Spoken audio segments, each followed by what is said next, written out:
There is a secret buried inside the oldest stories humanity has ever told. A secret so dangerous, so destabilizing to the foundations of civilization itself, that the priests of ancient Greece chose to erase it. The philosophers whispered it only in shadows, and the poets who dared to write it down found their works conveniently lost to time. What if Zeus, the king of Olympus, the father of gods and men, the eternal symbol of divine authority, was never supposed to rule at all? What if the throne of heaven was stolen? And what if the true heir to creation was something the ancient world was never meant to remember? This is not a story most people know, and perhaps that is exactly the point. To understand the forbidden secret of Zeus, we must first understand what the world has always been told. According to the traditional mythology of ancient Greece, Zeus is the supreme deity, the all-powerful ruler of Mount Olympus, lord of thunder and sky, father of countless heroes and gods. He overthrew his tyrannical father Cronus, liberated his siblings from divine imprisonment, and established a new cosmic order built on justice, law, and divine reason. This is the version carved into temple friezes, recited by school children, and preserved in the great epics of Homer and Hesiod. It is a story of righteous revolution, a son who defeated a monster and gave the world its proper shape. But some scholars, mythologists, and historians who have spent lifetimes excavating the deeper strata of Greek religious thought have come to a deeply unsettling conclusion. This version of the story was constructed deliberately, carefully, and perhaps with an urgency that suggests something older and far more volatile was being buried beneath it. To appreciate why, we must travel back, not merely to ancient Athens or classical Olympia, but to a time before Greece was Greece. A time when the lands of the Aegean were inhabited by peoples whose names history has mostly swallowed whole. The Pelasgians, the Minoans, the pre-Hellenic tribes who worshipped gods with no names recognizable to us today. These were civilizations with their own cosmologies, their own creation myths, their own divine hierarchies. And when the Greek-speaking peoples arrived, some through migration, some through conquest, they did not arrive into a spiritual vacuum. They arrived into a world already saturated with sacred stories. What happened next is one of the most fascinating and least examined processes in the history of religion. Mythological syncretism, the merging, absorption, and deliberate overwriting of one belief system by another. The gods of the incoming culture had to be reconciled with the gods already worshipped in the land. And in that reconciliation, certain stories were elevated, and others were suppressed. It is within that suppression that the forbidden secret of Zeus begins to take shape. Among the pre-Hellenic peoples of the Mediterranean, there existed a theology radically different from what Olympian religion would later teach. In this older understanding, the cosmos was not governed by a singular male authority seated on a mountain throne. It was sustained by a feminine principle, vast, primordial, and without beginning. The Greeks retained an echo of this in their concept of Gaia, the earth herself, and Nyx, goddess of night, whose power was said to be so immense that even Zeus feared to disobey her. But these were fragments, remnants, traces left behind after something far larger had been dismantled. Some researchers who study ancient religious transitions point to a provocative pattern. In nearly every early Greek mythological account, the authority of Zeus is legitimized not through his own inherent power, but through a series of strategic unions, absorptions, and, some would argue, usurpations. He consumed Metis, the goddess of wisdom, after it was prophesied that her children would surpass him. He subdued Themis and made her counsel his own. He bound Prometheus for daring to elevate humanity beyond divine permission. Each of these acts, when examined carefully, begins to resemble less the behavior of a righteous king and more the behavior of a ruler deeply anxious about the fragility of his authority. And this raises an important question. What exactly was Zeus afraid of? The ancient text, known as the Derveni Papyrus, discovered in a funeral pyre near Thessaloniki in 1962 and considered perhaps the oldest surviving book in Europe, offers a glimpse into an esoteric tradition of Greek religious thought that was quite deliberately kept separate from mainstream mythology. In this text, Zeus is described as consuming the primordial deity Phanes, the firstborn light of creation, in order to absorb all existence into himself and reconstitute the cosmos under his own authority. This is not a minor theological footnote. This is Zeus, king of Olympus, eating the original god of creation in order to claim ownership over reality itself. Perhaps the traditional myth was not simply a story about a son defeating a wicked father. Perhaps it was always something far stranger, far older, and far more philosophically radical. A story about the violent reorganization of the cosmos, told by the winners of that reorganization for the purpose of making their victory seem inevitable and just. But this leads to an even more intriguing question. If the official story of Zeus was constructed to serve a purpose, what was it constructed to hide? To find what was hidden, we must look not at what the myths say, but at what they refuse to say. And in the silences of Greek mythology, one figure stands out above all others. A being so ancient, so cosmically significant, and so conspicuously absent from the Olympian hierarchy that their erasure can only be described as intentional. That figure is Phanes, also called Protogonos, the firstborn. The original sovereign of creation, according to the Orphic tradition, one of the oldest and most mysterious religious movements in the ancient Greek world. The Orphics were not casual worshippers. They were initiates, mystics, philosophers of the sacred who believed that beneath the polished surface of Olympian religion lay a far older, far deeper truth about the nature of existence. Their texts, most of which survive only in fragments, quoted by later philosophers who found them simultaneously fascinating and dangerous, describe a creation narrative that bears almost no resemblance to the one taught in temples and recited at festivals. In the Orphic cosmology, the universe did not begin with chaos and Gaia and the slow emergence of divine order. It began with an egg, a luminous, silver egg drifting in the darkness of primordial night. And from that egg emerged Phanes, radiant, androgynous, winged, carrying within a singular divine body the seeds of all things that would ever exist. Phanes was not merely a god among gods. Phanes was the generative principle of reality itself, the first act, the original light. And crucially, Phanes was the first ruler of the cosmos, establishing a divine sovereignty that preceded everything the Olympian order would later claim to represent. This is where the forbidden secret begins to crystallize. Because if Phanes was the original sovereign, and if Zeus, as the Derveni Papyrus describes, achieved his authority by literally consuming Phanes and absorbing all prior creation into himself, then the Olympian order was not a new beginning. It was a takeover, a theological coup so total that it attempted to erase even the memory of what came before.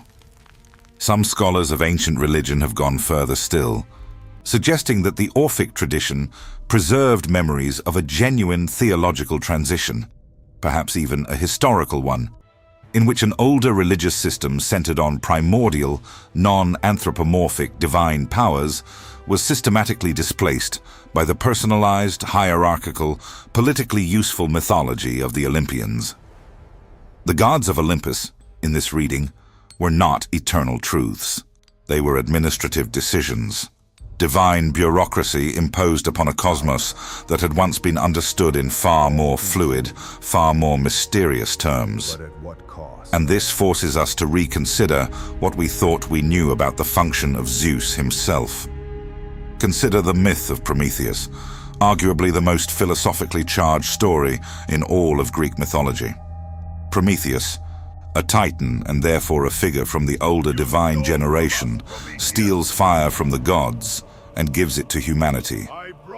For this act, Zeus condemns him to eternal torture, chained to a rock, his liver consumed by an eagle each day, regenerated each night, endlessly. The standard interpretation presents this as a story about hubris and divine authority. Mortals must know their place. Gods must be respected. The cosmic hierarchy must be maintained. But the Orphic tradition offers a radically different lens. In the deeper mystery teachings associated with Orphism, humanity itself was understood to be composed of two substances: the ash of the Titans, chaotic, material, earthbound, and a divine spark inherited ultimately from Phanes, the original light of creation. The divine fire that Prometheus brought to humanity was not merely the practical gift of warmth and technology, it was the symbolic reactivation of that original divine spark. The reminder to human beings that they carried within them something the Olympian order had every reason to suppress. In this reading, Prometheus was not a rebel. He was a restorer, and Zeus was not a just king defending cosmic law. He was an anxious sovereign, silencing a truth that threatened the entire architecture of his power. Perhaps this is why the punishment of Prometheus was designed to be eternal. Not because the crime was so terrible, but because the truth he represented could never be allowed to fully emerge. It is possible that these mystery traditions, Orphism, the Eleusinian mysteries, the rites of Dionysus, were not simply spiritual practices. They were repositories, secret archives of a cosmological understanding older than Olympus, maintained by initiates who recognized that the official mythology was a veil and who devoted their lives to preserving what lay beneath it. Plato himself, one of the greatest intellects of the ancient world, drew heavily from Orphic ideas in his philosophical writings, particularly in his discussions of the soul, divine creation, and the nature of ultimate reality. When Plato describes the soul as something pre-existing, something divine, something that has fallen into the material world and must find its way back to a higher truth, he is echoing a theology that predates Zeus entirely. This raises a question that ancient Greek culture seemed structurally unable to ask publicly. If the soul carries a divine fire older than Olympus, older than the Titan wars, older than the emergence of the familiar gods, then to whom does that fire ultimately belong? And to what origin does it point? The answer the Orphics gave was Phanes, always Phanes, the first light, the original sovereign, the god that Zeus swallowed in order to become everything, and in doing so, both honored and obliterated the oldest truth in existence. But there is another layer to this secret, one that goes deeper still, and it involves a prophecy that the entire Olympian order was constructed in part to prevent.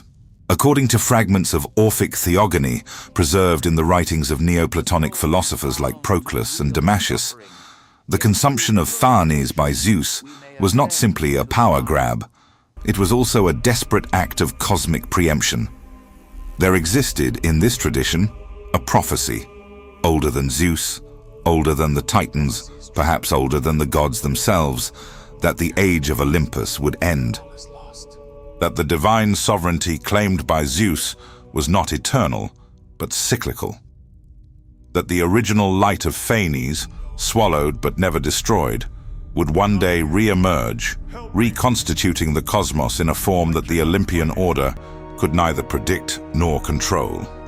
And this leads to an even more intriguing question. What if the myths that Greece told about Zeus were not celebrations of his power, but carefully designed attempts to contain a truth that, if fully remembered, would unmake the world as the ancient Greeks understood it? There is a moment in the study of ancient mythology when the sheer weight of accumulated evidence stops feeling like academic curiosity and begins to feel like something else entirely, something closer to recognition, as though the stories were never really about gods on a mountain at all. but about something happening inside the human mind, inside human civilization, inside the long and painful process by which a species tries to understand its own origin and its own purpose. And it is in that moment that the forbidden secret of Zeus stops being a theological debate and becomes something far more personal, far more urgent, far more alive. Because if the Orphic tradition was correct, if buried beneath the polished mythology of Olympus, there existed a far older understanding of divine reality, one centered not on hierarchy and authority, but on light and generation and the cyclical nature of cosmic truth, then the question we must ask is not simply what ancient Greece tried to hide.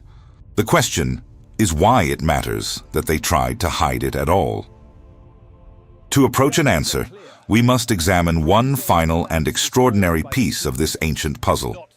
Among the most carefully guarded teachings of the Greek mystery traditions was a doctrine that modern scholars have called the metempsychosis, the transmigration of souls.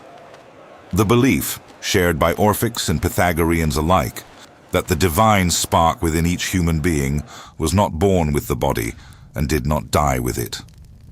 That it traveled, that it remembered, and that its ultimate destination, after many cycles of incarnation and purification, was a return to the original light from which all things had first emerged.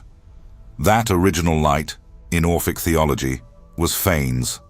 Consider what this means. If the soul carries a divine fire that originates not in Zeus, not in Olympus, not in the familiar architecture of Greek religious authority, but in Phanes, the firstborn, the consumed and hidden sovereign of the cosmos, then every human being walking the earth of ancient Greece carried within them a theological secret that the Olympian religion was structurally designed to conceal.